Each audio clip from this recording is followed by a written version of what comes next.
Hundreds of protesters have stormed an airport in Russia's Dagestan region, searching for Jewish passengers from Israel. A Jewish center set on fire, death to Jews signs, Jews cannot rent apartments.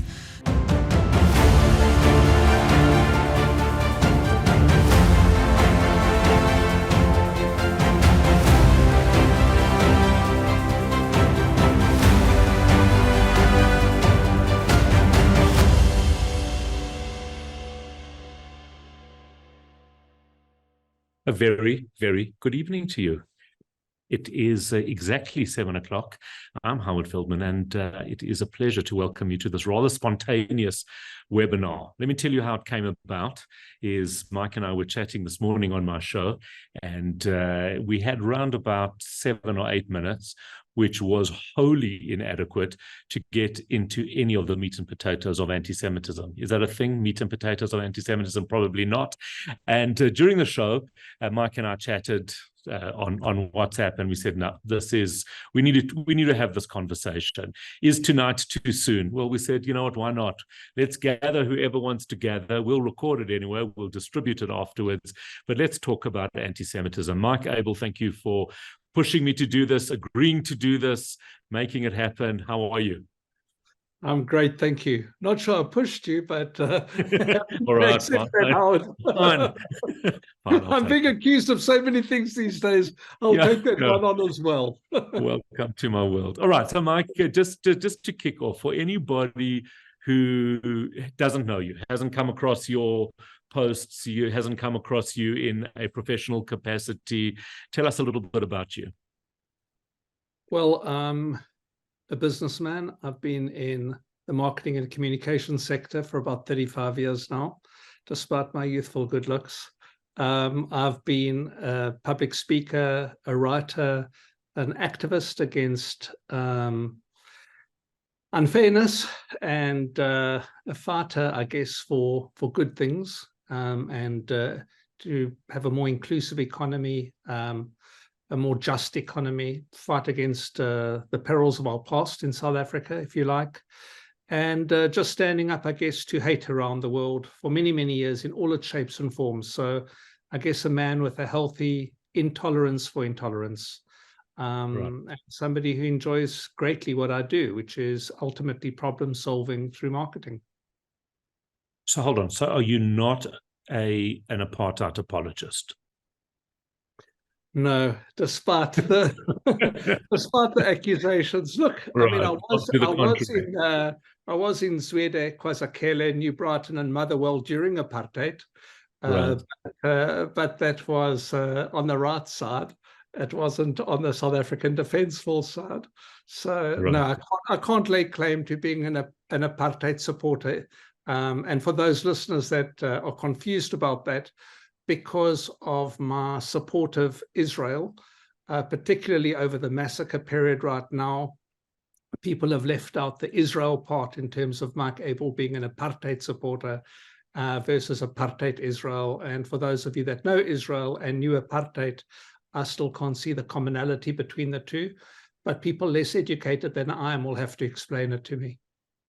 All right, so let's just talk about this. And the reason that we wanted to get together now is over the last couple of weeks, you and I both, people who are fairly visible in many different areas, have probably come across a greater level of anti-Semitism than we have probably ever seen. Certainly a greater amount of anti-Semitism that I have ever seen. I used to, on Twitter, screenshot all of the odd anti-Semitic comments, which I actually, in truth, found quite amusing, and I would send them to relevant authorities or whatever I would do. I can't anymore because I would be screenshotting quite literally all day. My phone is a cesspool of hate, vileness, and ugliness. It is just something I have never seen. I've experienced it. You and I have spoken about it, the level to which you did, and I want you just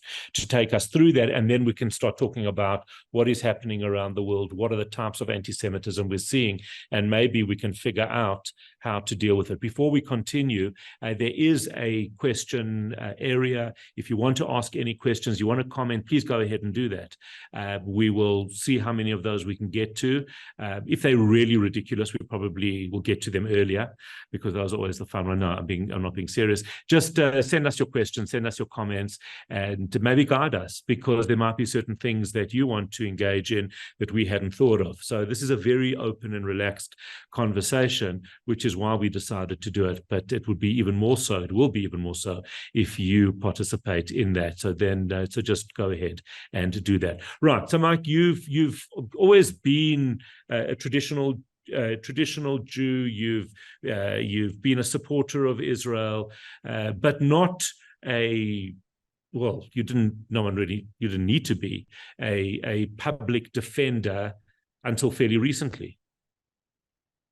Yes, well, I mean, I would say I am a defender of the state of Israel, the same way as I'm defender of any indigenous people in terms of their right to their natural home. And that doesn't mean to the exclusion of anybody else. So ultimately, I'm a defender of humanity and equality. But certainly, you know, I'm not entirely foreign to the Old Testament and to our history. You know, just apropos the question about the trolling and everything, just to close the circle around that one for people, is I did actually leave Twitter the other day. For the first time in 13 years, I logged out for 30 days over this period because of the attacks that I was receiving after the 1,400 people were massacred. So it's a very interesting type of psychology. You know, they talk about adding insult to injury or salt to the wound. You know, you wouldn't think that the murder of 1,400 Jews, literally 48 hours after that murder, I kind of decided to leave. So that in and of itself says everything. But I guess, Howard, I've always been, I guess, a man driven by conscience more than choice. And when I see terrible things happening in the world, then irrespective of where they are, I mean, there are a lot of people that will choose exclusively to weigh in on the Israel issue. And much like the COVID vaccine specialists that became overnight virologists and epidemiologists, you know, this is something that I've studied my whole life. I do come from a Zionistic family, a staunchly Zionistic family, both on the Abel side of my family and on the Kolnick side of my family, being my grandmother. My father was in the Israeli army. He went to the Israeli army in 1956 to 1958 after he saw how our entire family that didn't leave Lomzo in Poland were murdered. Not a single family member survived there. So yes, a long and winding answer to saying that what's happened recently has absolutely made me speak out more than I usually do. But I have also been warning the community, both in South Africa and internationally. And when I say the community, I mean the Jewish community specifically, that this was coming, because I saw it coming a mile off. In fact, 10 years ago, I did a speech to a group of people around what was going to be coming. And here we see it now. So this isn't something like a bolt out the blue. This is a multi-billion-dollar, well-oiled, pun intended, machine to attack Israel and the Jewish people around the world. And when I say Israel, I mean the Jewish people, because today Israel is the global Jew. That's what Israel is. Right. And as somebody said, flippantly, they said, I don't hate Jews, I just hate moneylenders, a famous 1700s proverb, which of course it wasn't, but the idea being that it might have been moneylenders then. It's not Jews that we hated, and back then. Today it's not Jews that we hate, it's just Zionists or settlers. And we see that settlers, of course, if somebody's a settler, it's like they are a rodent and they're fair game. And that is what the Germans did and the Nazis did, and that is what's happening now. So this has become, and we're seeing it from commentators, Jewish commentators in particular, all around the world. We, as a community, as a global community, have been punched in the gut, and not only because of what actually happened in Israel, the vulnerability that we feel around that, but what followed, the indifference. And to me, I think the indifference is worse than anything else that I've experienced. And the indifference to me, from what I've seen, has come from very prominent people that I've respected, commentators that I've respected, who know they have to say, yes, we condemn Hamas, but so they're saying it, but are they really feeling it?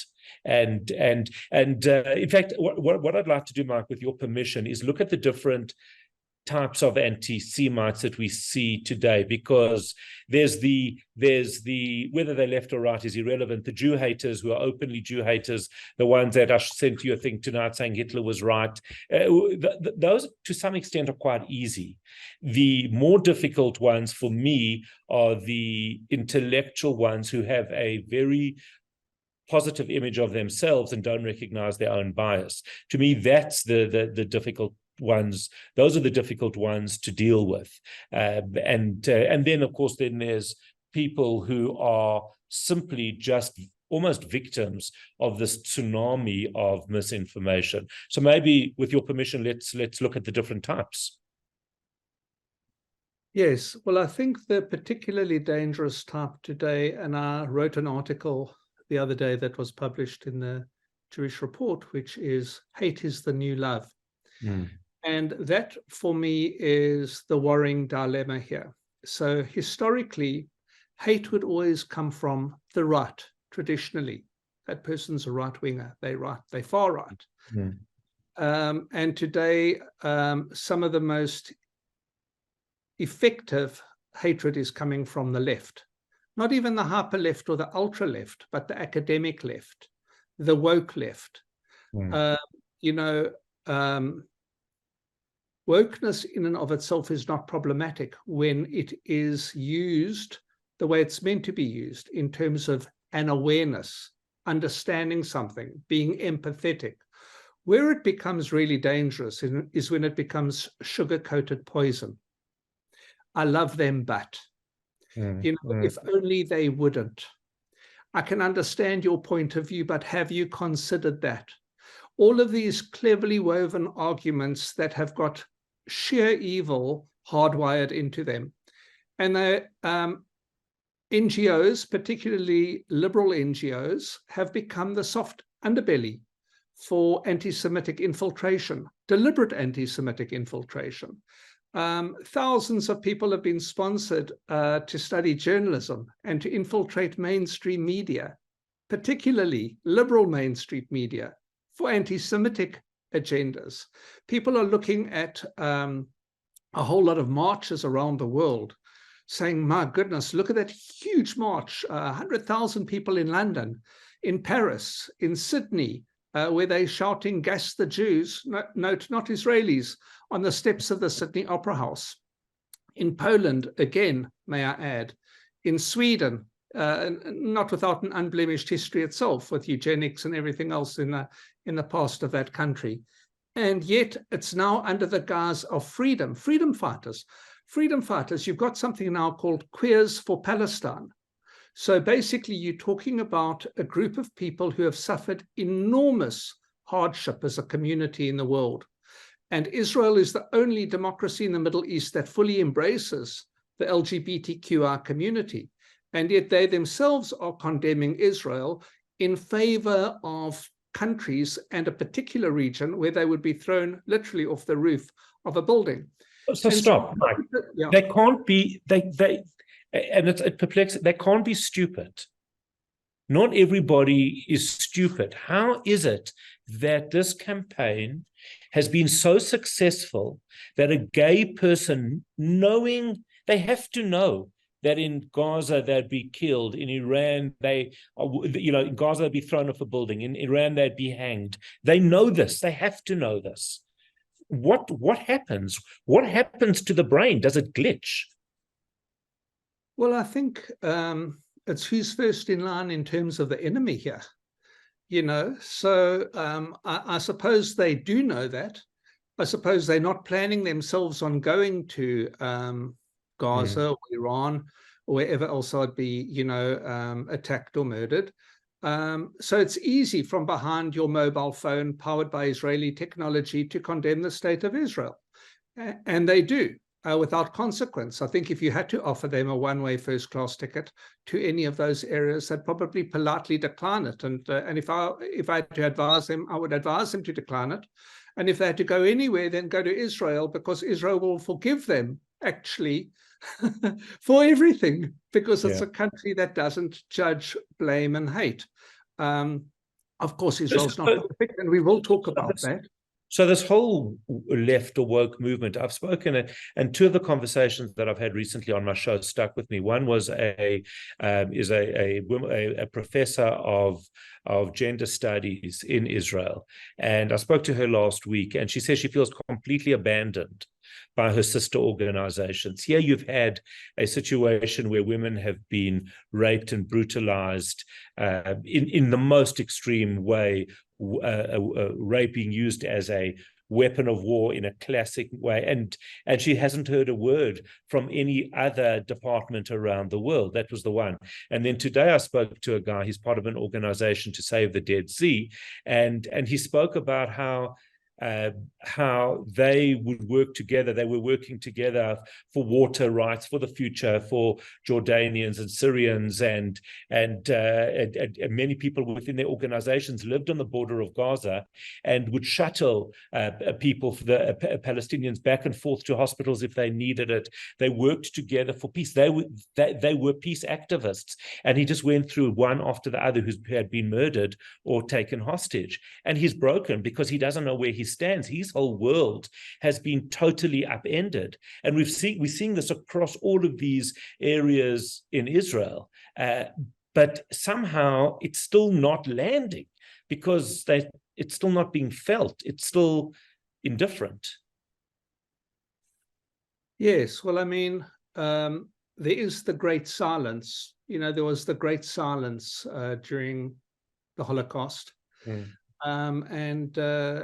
Roosevelt and Churchill were very anxious after the war, after the 6 million were found dead. There wasn't that much being said during the war, while those death camps were murdering, tens of thousands of people every single day.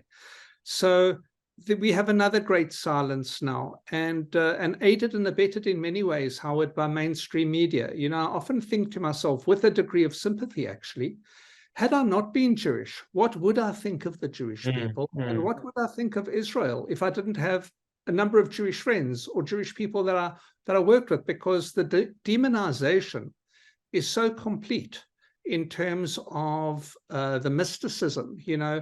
I think, for me, what is so terribly disappointing is when people view Jewish people as any different to them. And even when you look at the Arab world, there's far more that unites the Jewish people than divides the Jewish people, right up to Abraham himself. But whether you're talking about dietary customs or burial customs or circumcision, and yet people manage to fit the car-like jack between that wedge and then start opening it up. I mean, for years, as you know, hundreds of years, Jewish people were not allowed to go to university. They had to become money lenders. And so when they became money lenders, they were accused of being exactly what they were told they had to do, because they couldn't do anything else. So Jewish people were around money. I mean, I remember sitting in a business deal a couple of years ago, about 5 years ago. A man wanted me to buy his company. And during the tea break, he asked me where I lived. And I said, I live on the Atlantic seaboard. And he told me actually his stepdad had also lived on the Atlantic seaboard, and his stepdad was like a real Jew. If he saw half a cent in the street, he'd bend down and pick it up. And this is, to me, in a meeting, clearly not understanding my lineage and religion. Or needless to say, the meeting closed and I didn't acquire the company, and he left speedily. But there is this kind of ignorance, and whether it's from Shylock or whether it's from Fagin, from Dickens, or whatever this kind of demonic view is. And you talk about the hypocrisy. The other thing I want to touch on as well is about the great silence. Bear in mind that when the Catholic Church wasn't condemning the Jews during the Holocaust, after the Holocaust, they facilitated the rat lines to allow Nazi murderers to escape to South America. So you kind of look at this and you think, what is going on here? You look at Mary in the church, Howard, and you say, actually, we know that Jesus was Jewish, and then he started Christianity. But who was his mother? Miriam. And Miriam is Mary in the Catholic Church. And yet there's anti-Semitism. None of it makes sense. It's a madness, and you can't apply logic. So maybe that's our fault, right? Maybe that's our problem, is we do try and apply logic to it. There are a couple of questions, Mandy, Donna, I see your questions. We'll come to them. We'll come to them in a bit. I'm not ignoring them. I just want to follow a specific train of thought, and then we'll talk about it. There's also a number of techniques that anti-Semites use, and I'm going through it like this before we come back and say, well, how do we deal with them? If I have to receive another photo of good Jews, and a good Jew being Jews for, I don't know, what are they? Are Jews for just Palestine and Palestinian Jewish voices, and Jewish voices of, I don't even know. And then there's the Natura Carta, who I don't even know if they're real or not real. I couldn't care really. But you know, it's Jew-splaining. So they'll now tell me that this is how good Jews good Jews condemn Israel, and that is a very, very strong technique. Now, you can't do this to anyone else. You can't tell a woman, as a man, we can't tell a woman what to feel, but we can't tell her, and in some ways it's right, in some ways I disagree, but it doesn't matter. It's only when it comes to Jews that it's okay for them to lecture us on who a good Jew is. That's the one technique. The other technique, of course, is to just bombard us with slogans. It's a war of slogans, and sometimes virtually impossible to even engage in a conversation, because it's just who strings, genocide, Nazi, Israel, apartheid, as many of those words together, add a hashtag, and you're done. Very, very difficult to encounter that.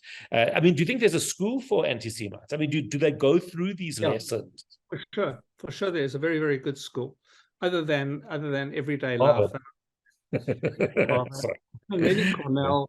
Right. Yeah, I give them. Well, I mean, Harvard until, I don't know, probably 30 years ago, used to have a strict Jewish quota in terms of the number of Jewish students they'd allow into Harvard, by the way, as did other Ivy League universities. So just, So I think let's just take a step back as I try to puzzle some of these things together. So one of the things at the School of Anti-Semitism that you'll get taught is appropriation of other people's suffering, and to own it that yourself. Okay, appropriation. So I have seen countless pictures of Anne Frank in a kafia around her neck, because she is now emblematic of Palestinian suffering. I have seen pictures by Banksy or somebody who paints like Banksy, if it's not him, because nobody knows he is, allegedly. Yeah. The boy in the striped pajamas, where the Jew is the Nazi and the Palestinian boy is on the other side of the Auschwitz fence. Apartheid Israel. Appropriating the suffering of Black South Africans in a very different environment altogether. And these things go unchallenged because they are taught. They are taught regularly. In fact, even in some schools, they've actually fought to remove the Diary of Anne Frank off the shelf because it's offensive to some of the pupils, and to stop teaching the Holocaust because it's offensive.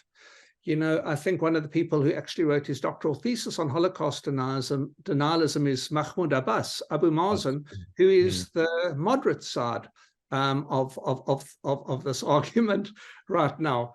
So I think for people who would watch mainstream media, and I don't want to name any very famous British TV channels particularly, but the levels of anti-Semitism are unbelievable, or if not anti-Semitism, willing ignorance, willful ignorance. So the other night, and I'm not accusing her of being an anti-Semite, although I don't know what I am accusing her of, but something, Anna Botting on BBC the other evening, when the hospital was allegedly blown up by an Israeli rocket, and allegedly 450 to 500 people were killed by this rocket.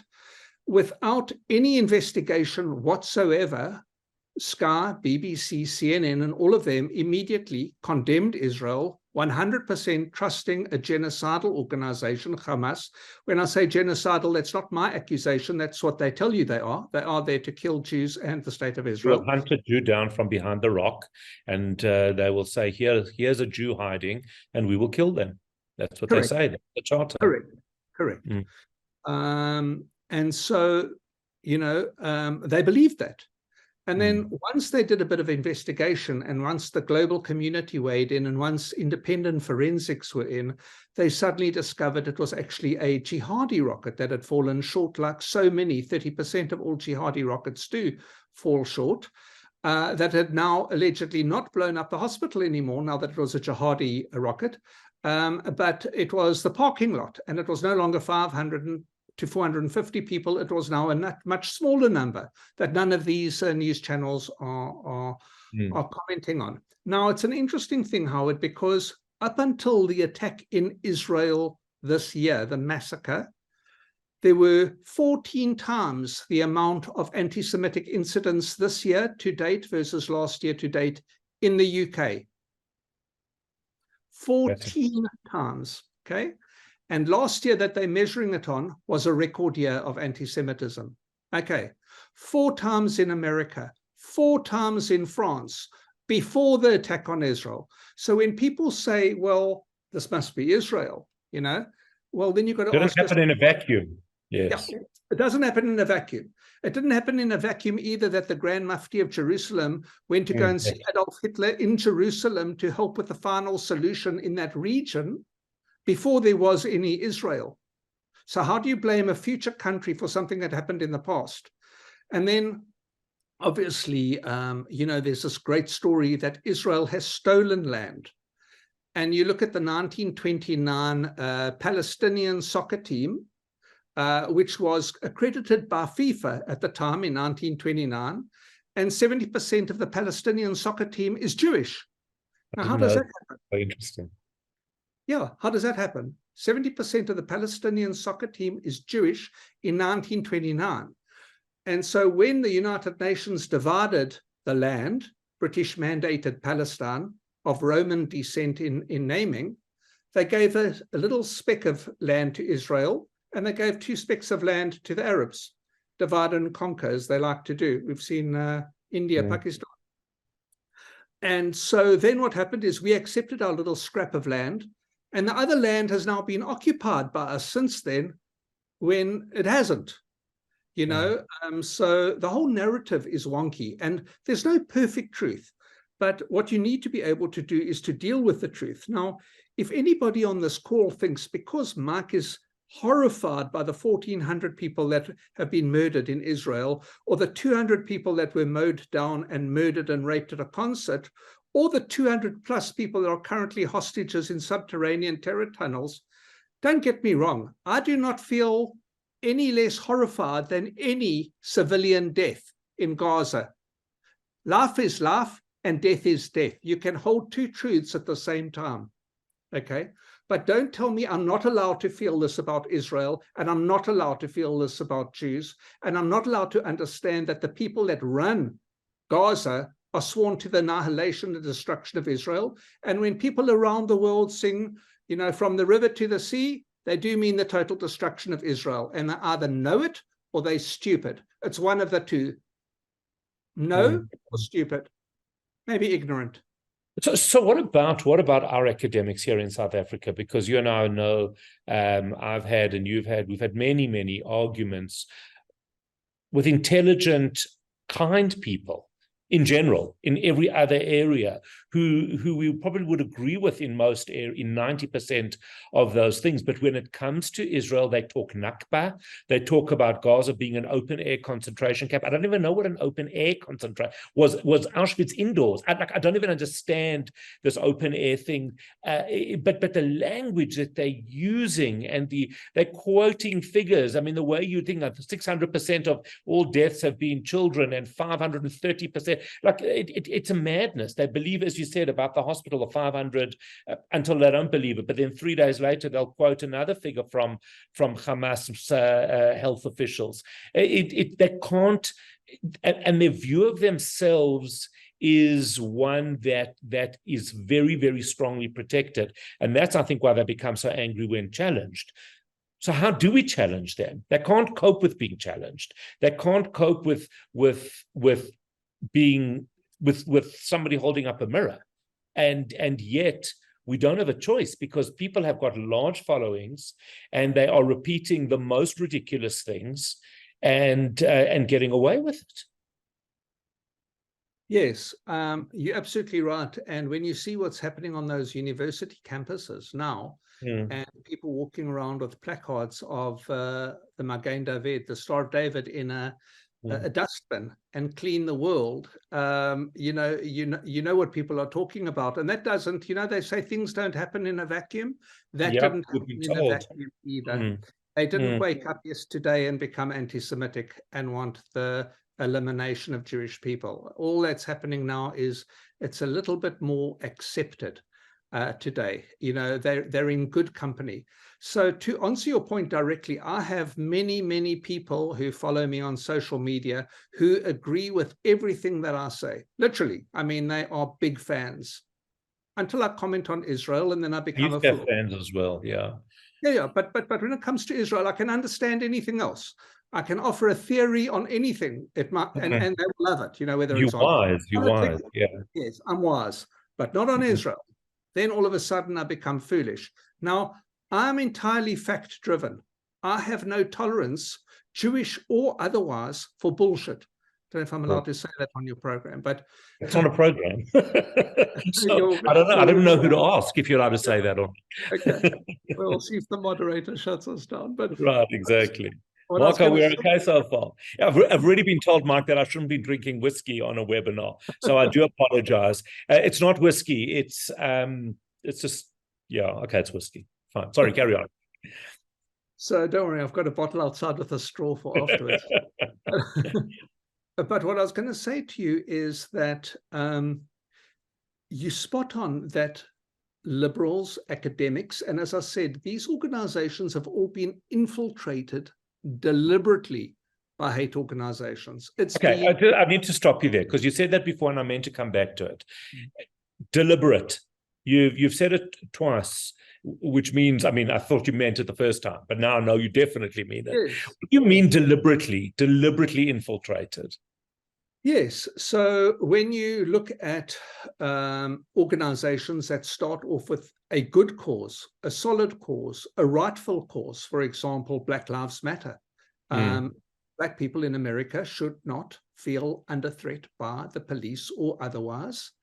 If they do, then that would be valid to them. They are, in many ways, an anti-Semitic organization today. A lot of the people that sprout openly anti-Semitic things. Now, I'm not saying Black Lives Matter is anti-Semitic, but a lot of their spokespeople are. They say the most reprehensible people. And this is from the Black community that has been dispossessed, that understands prejudice, that understands hate. And I am very sympathetic of how that happens, because that doesn't happen, to use their words, in a vacuum. It happens deliberately. The Women's March, the Jewish founder of the Women's March had to leave the Women's March organization because of internal anti-Semitism. The Squad in America, I haven't heard them. I don't know what their view is on the Uyghur Muslims in the Xinjiang concentration camps. I've been trying to find it. They say absolutely nothing about it. It hasn't hit their radar yet. And then we took out a couple of million, and that's not a problem. But between AOC and Tlaib and Omar, they've got a lot to say every time about Israel and to condemn Israel. So it's not coincidence that the Squad is there and in Congress. It's not coincidence that people feel this on campus. It's not coincidence that liberal professors are saying this.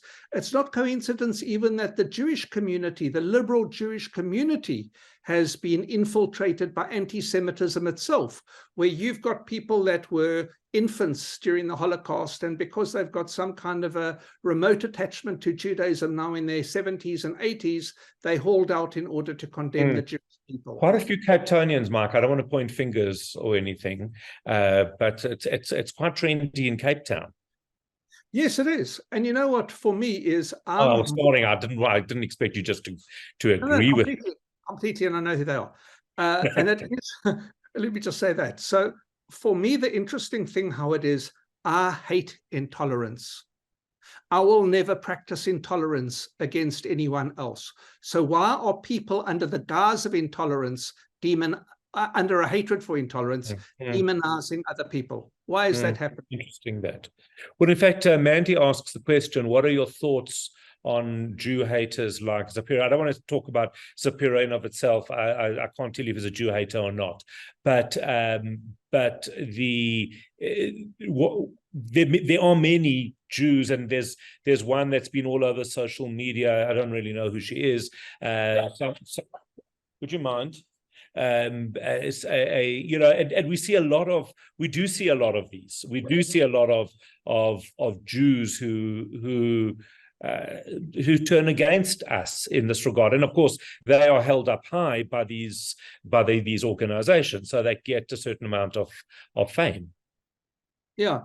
So I don't want to talk about Jonathan Shapiro or any of I don't either. I don't want specific names. It's a concept. Okay. But what all right, if you want to go for it. No, I'm not going to. I'm not going to. What I'm saying is that he is entitled to his opinions. There is freedom of speech. It is a free world.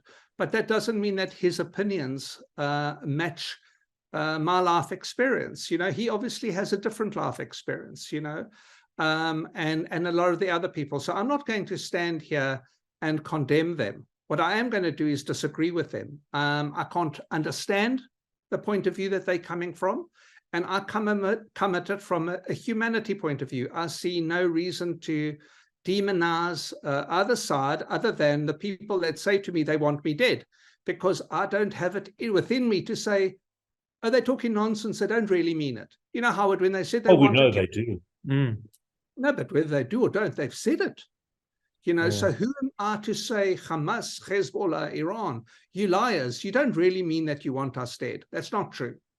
When Israel left Gaza in 2005 and the billions of aid money that's poured in there, that hasn't found its way to hospitals or schools or infrastructure, where they still rely on food and water and electricity to be brought in, where Israel is no less of a desert itself right next door, but they've done hydroponics and they've done desalination, they've done other handy things, in that area. And they've spent billions on terror tunnels, subterranean terror tunnels. And people say, no, it's because the Palestinians are oppressed. The poor Palestinians are oppressed. They're oppressed by Hamas. Gaza could have been an entirely different place if they had chosen peace rather than hate. And don't get me wrong, I'm not pro Netanyahu. I am not pro everything that Israel does. If I see Israel doing something that I disagree with, I won't agree with it. I absolutely won't. But what I won't do is keep quiet when people are being murdered. That just goes a little bit beyond my my level of restraint. And of course the credibility factor is the other one. So when Jews are murdered, we ask to send proof, and then once we send proof, we're told that actually it's not even true anyway. It's AI. But the minute Hamas, which we know is a terror group, put out a number that is deemed to be accepted as fact, that is anti-Semitism, in my view, in the clearest possible way. If you're an Israeli or a Jew, you are a liar and you are not to be believed. Even if you are Hamas, you can be believed because you've told us something.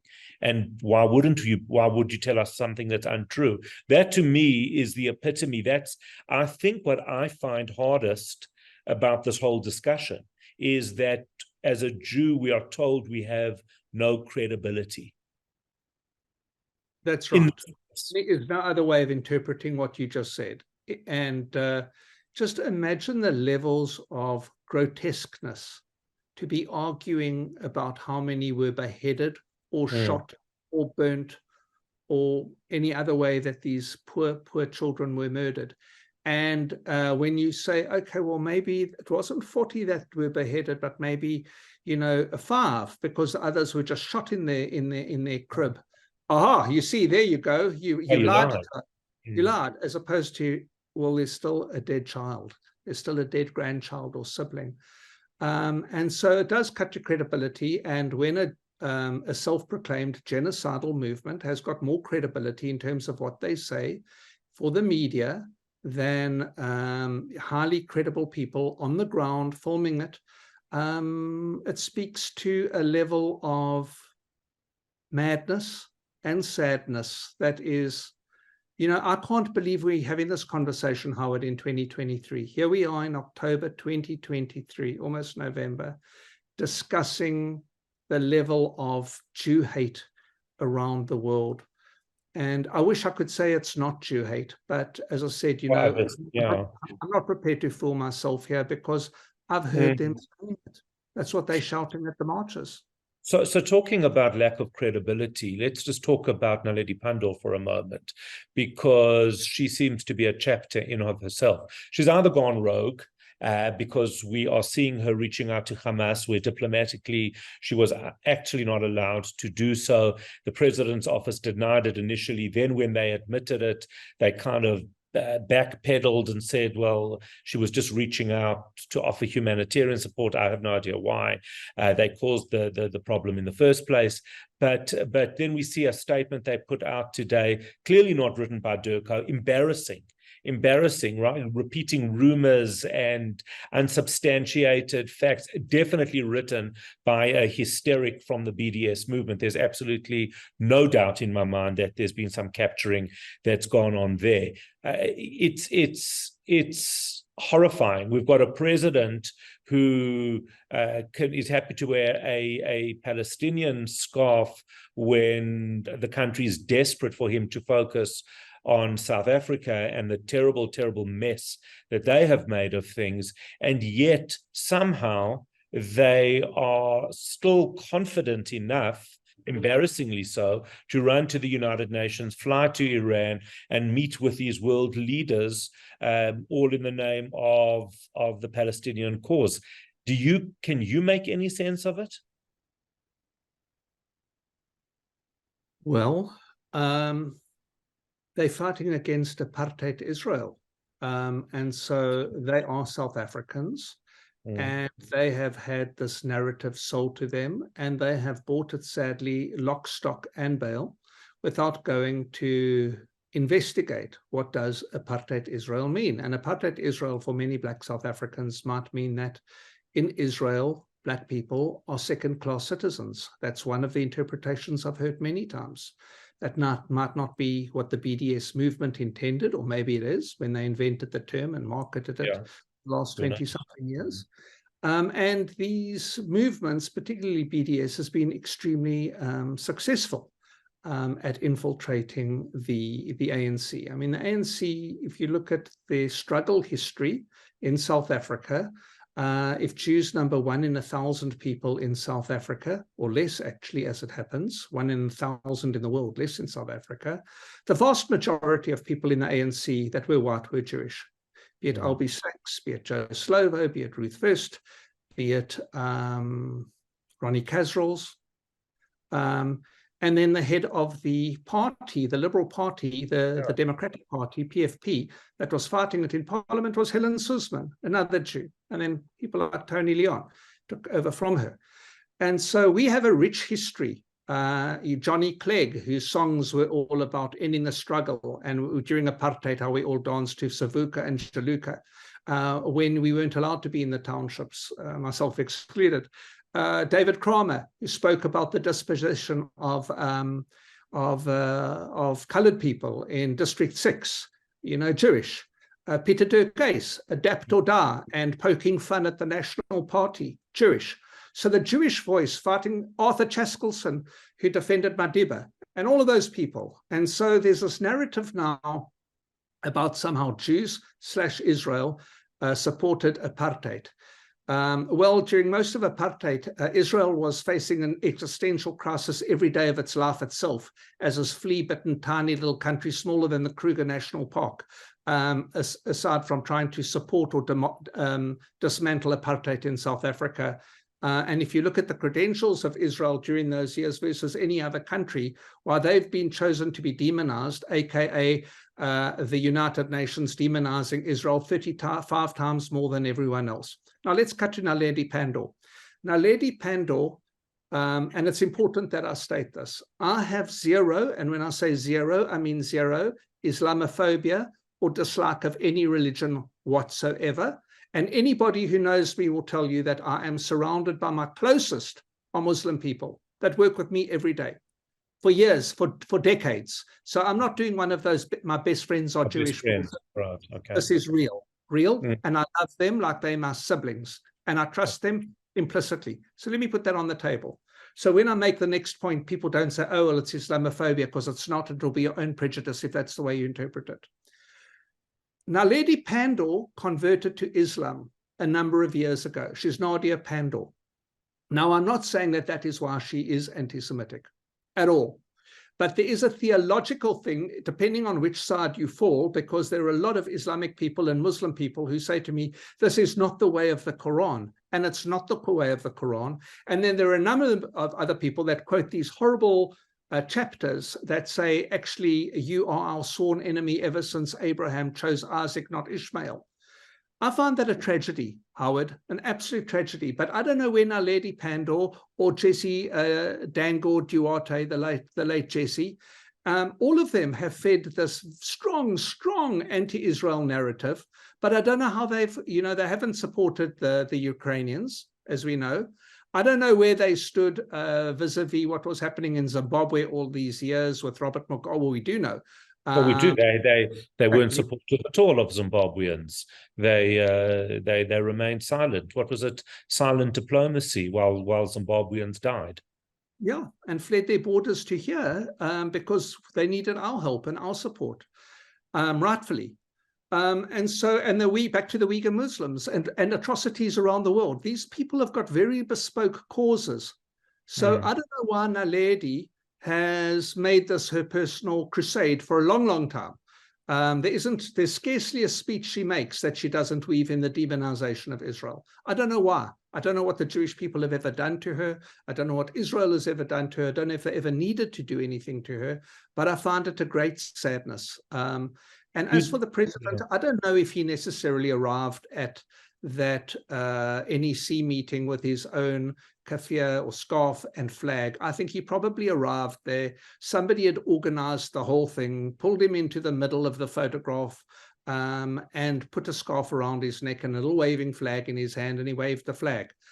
So I'm not certain about President Ramaphosa's views on Israel or the Jewish people, although if it goes by what he's said and what he's done, I wouldn't say I could take out anything positive from that.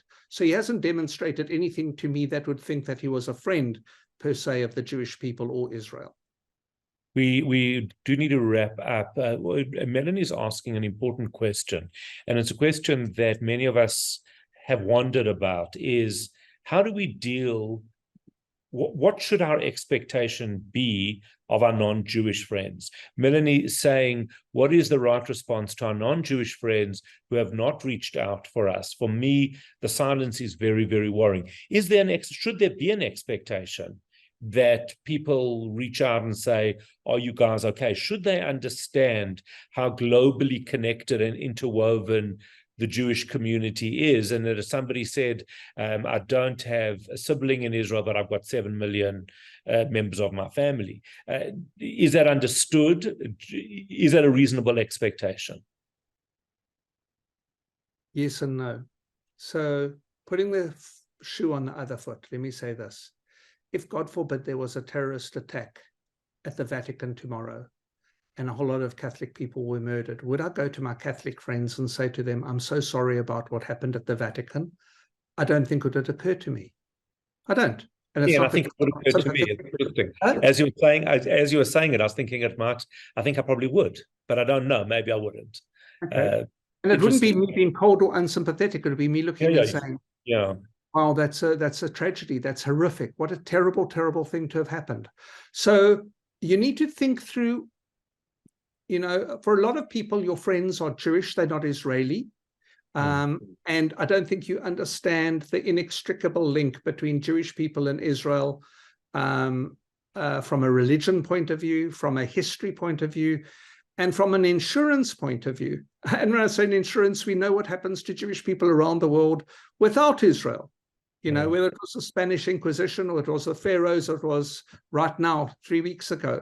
That's what happens without Israel. That's, in fact, let me rephrase it. That's what happened within Israel. So imagine without an Israel. And we can see these things around the world.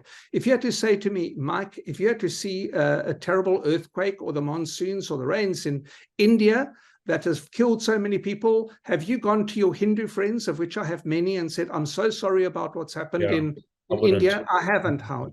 So I understand a lot of it hurts us because we get the connection, and it does hurt, and it hurts me too. I'm saying, why has this person said nothing to me? But maybe it hasn't even occurred to them because I'm a South African, a third generation South African.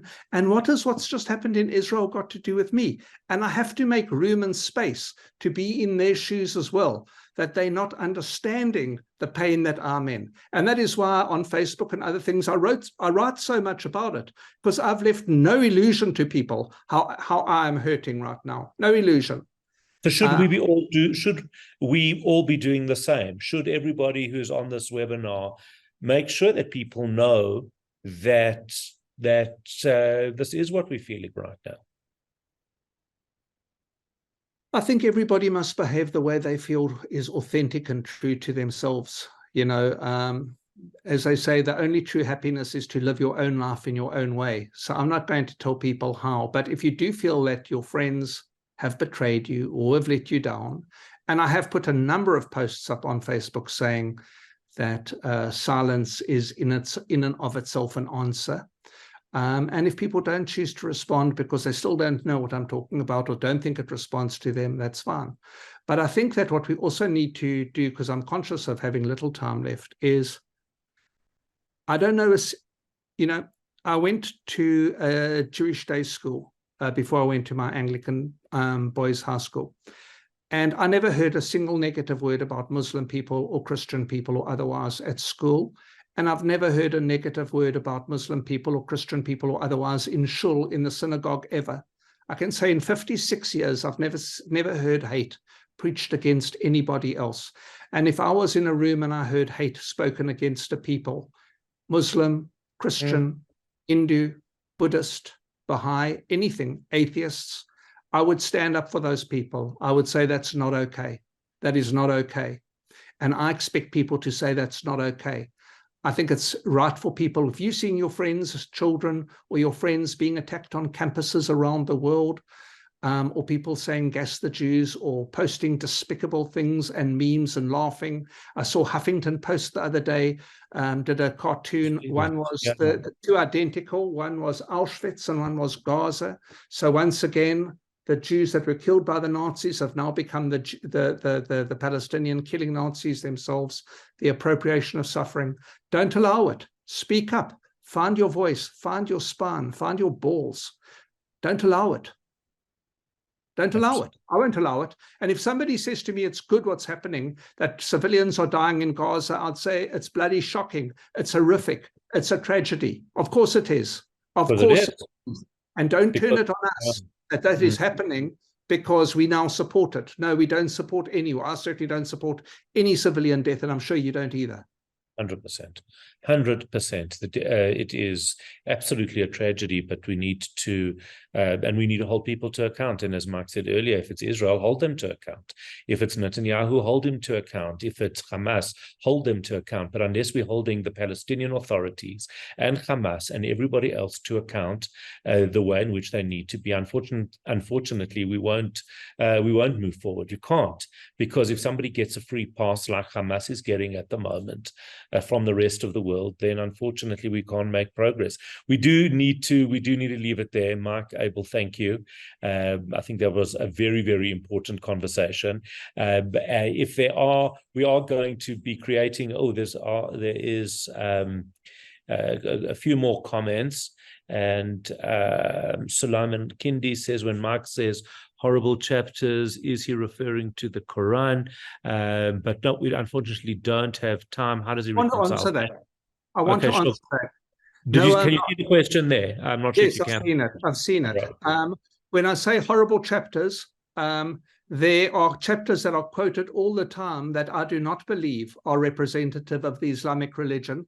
And I know far, far, far, far more good Muslim people myself close to me than I've ever heard any anti-Semitism spoken. But I've heard the Quran misquoted to mean really terrible things. And that's what I'm referring to. So I would like to answer that question. I'm not saying that the Quran in any way has any hate in it whatsoever towards Jewish people or other people, and I can't state that more unequivocally. Okay, and that is where we leave it. We are going to create a YouTube link, which we will share. And thank you, everybody, for participating. Thank you to Mike Abel for this conversation. I think it's a very, very important one. And I hope that it gave you some insight or some tools, perhaps, in finding ways to deal with anti-Semitism that is so rife and so horrific. And reach out to each other. It doesn't only need to be non-Jews that reach out to you. Reach out to somebody who you know is having a difficult time, because as the Jews around the world, indeed, we are all suffering at the moment in ways that we haven't certainly in my lifetime. Have a great evening. Thank you for participating. Thank you, Marco, for putting this together so quickly and for managing it. Have a good evening. God bless.